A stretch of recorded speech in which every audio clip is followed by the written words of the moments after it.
Doctor Enrique García, bienvenido. Háblanos de esta segunda conferencia CAF con la Universidad de Oxford. Estamos ahora Sí, después de haber estado con el London School of Economics, nuevamente con Oxford, colaborando con estas instituciones europeas, británicas. sí, bueno, realmente un gusto estar aquí en Inglaterra y hoy día en esta conferencia en Oxford. Yo diría en primer lugar que es una gran satisfacción el que CAF ha establecido una red de relaciones con centros académicos de primer nivel, a nivel global, porque parte del trabajo, importancia que debe dar un, una institución de desarrollo como es CAF, es no únicamente al financiamiento de proyectos de centrales eléctricas, industrias, sino tiene que ser un factor catalizador de conocimiento. Y ese conocimiento se logra a través de tener un conjunto de profesionales académicamente sólidos, pero estableciendo un network de relaciones con centros de pensamiento, universidades, think tanks, etc. Y es en ese contexto que con Oxford ya hace 4 años que establecimos un acuerdo integral que incluye no únicamente el tener cada 2 años una conferencia como la que estamos llevando a cabo en este momento, sino también tener seminarios especiales en América Latina. Tenemos un sistema de becas, de intercambio, con el propósito precisamente de enriquecer el bagaje de conocimiento que podemos ayudar a dar a los países miembros. Y ese es uno de los sentidos más importantes. Y al igual que con Oxford tenemos una relación con London School of Economics, por otro lado Sans Po, en la China, en Japón, en España, bueno, y en América Latina, desde luego, con una serie de centros importantes. Y precisamente uno de los temas importantes para la clase media emergente en Latinoamérica es la educación. Antes tal vez el sueño de estudiar en Oxford o en el London School of Economics era lejano para muchos, pero gracias al apoyo de CAF ya hay varios estudiantes en estas No, importantes efectivamente, instituciones. parte del arreglo que tenemos es poder ayudar a que estudiantes, especialmente posgrado, puedan venir. Tenemos unas becas que ofrecemos y que vienen cada año y esperamos aumentar esto.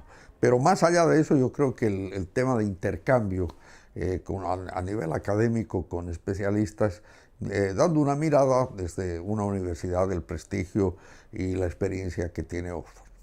Ahora hablemos de esa clase media emergente que precisamente en cierta manera a través de los proyectos de CAF se ayuda a crecer.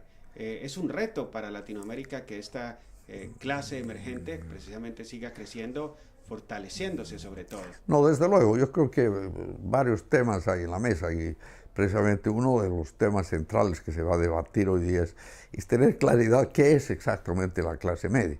Es decir, hay mucha manera de tener indicadores para decir clase media o no clase media, pero partiendo de la base de que entendamos qué es una clase media, lo que es importante es que América Latina en los últimos 15 años ha tenido, con muy pocas excepciones, un periodo de progreso bastante grande, con estabilidad macroeconómica en la mayor parte de los países, un crecimiento económico razonablemente bueno, que ha significado al mismo tiempo una reducción sustancial en los niveles de pobreza, y precisamente eso ha hecho que sectores que estaban muy al margen han pasado a un estatus que se consideran de clase media. Y eso tiene cosas muy buenas. Evidentemente las clases medias son un factor decisivo en la construcción de las democracias, son un factor decisivo en impulsar el desarrollo empresarial, pero al mismo tiempo presentan un challenge, un desafío muy grande, porque la pregunta es si esta gente que salió de la pobreza gracias a una bonanza que tuvo la región durante varios años, va a poder mantenerse en esa clase media, o si hay riesgos de que debido a un enfriamiento en la economía mundial que tiene, como estamos viendo, efectos en América Latina, la región no va a poder crecer al mismo ritmo y eso podría significar que no tiene suficientes recursos para atender a esta gente y hay un riesgo de que vuelvan a caer en la pobreza.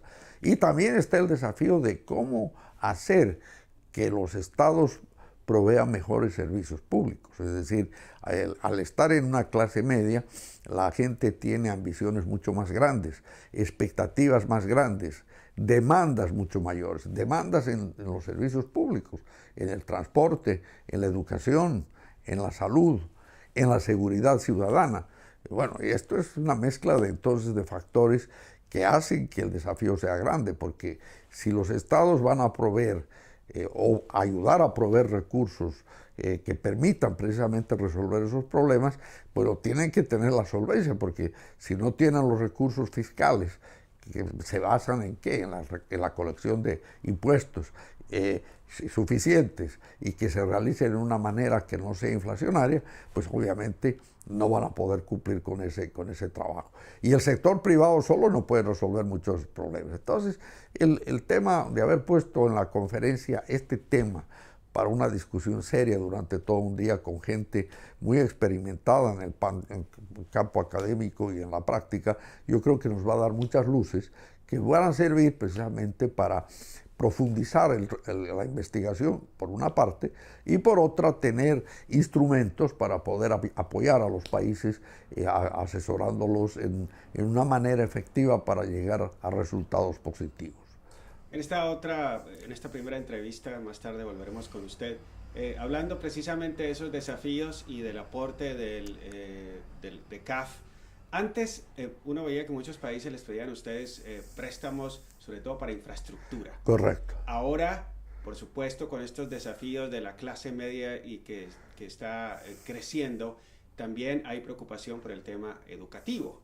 ¿Cómo va CAF precisamente en esos préstamos que está dando a Latinoamérica en campos más allá de la infraestructura? No, desde luego, no, la infraestructura es el sector más importante y efectivamente infraestructura sigue siendo, junto con educación y transformación productiva, las áreas más críticas que tiene que enfrentar América Latina.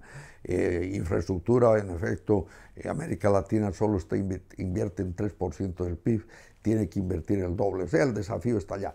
Pero indudablemente nosotros estamos trabajando en las áreas de carácter social, más o menos un 30-35%, hasta un poco, sí, 30-35% de nuestro esfuerzo de apoyo a los países está vinculado con los sectores que no son la infraestructura pura, sino que tienen el contenido de salud, educación, seguridad ciudadana, medio ambiente y otros temas. Ahora, desde luego, el tema de educación es un tema complejo, un tema que nosotros no podemos atender a los países en la reforma general del sistema educativo, como lo han hecho en algunos momentos otras instituciones, pero sí lo estamos haciendo en forma focalizada y buscando también apoyar iniciativas que busquen un tipo de educación que sea más acorde con el siglo XXI. En otras palabras, no tanto los de la carrera nuestra, los economistas, los abogados, los sociólogos, pero tener las carreras intermedias, tener gente con más conocimiento técnico para precisamente ser un factor decisivo en ese puente entre el crecimiento y la inclusión social. Porque parte del problema que hay en la región es que si bien uno mira las cifras de desempleo, no son muy altas, pero es el desempleo abierto. Pero el gran problema de América Latina es la informalidad. ¿Y cómo sacar de la informalidad a esa gran masa? Para eso tienen que tener calificaciones para insertarse en los mecanismos de empleo que se requieren hoy día en las nuevas tecnologías. Y por otro lado, cómo hacer que también se creen innovadores y emprendedores. Entonces, esos desafíos son los que nosotros de una u otra manera tratamos de apoyar. Y finalmente el tema, cada vez que hay crecimiento hay contaminación y eso también se convierte en un desafío para el tema del cambio climático.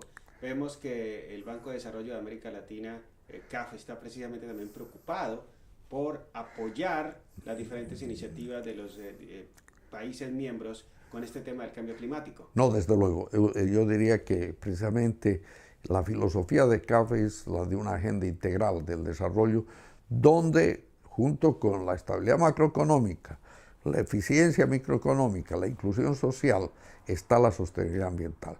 Y en eso CAF ha tomado una posición muy fuerte, estamos participando en forma muy activa, estamos en un club de bancos de desarrollo a nivel global, donde están la Agencia Francesa de Desarrollo, la KfW de Alemania, el Banco de Desarrollo de China, el BNDES de Brasil, nosotros, y bueno, somos 22 bancos, donde la prioridad de nuestra colaboración está precisamente en incentivar lo que se llama una agenda verde, donde podamos promover medidas y acciones muy concretas para reducir la contaminación y evitar que la situación tan delicada que se está planteando en el cambio climático tenga efectos muy nocivos, comenzando con nuestras generaciones, pero con una responsabilidad hacia el futuro.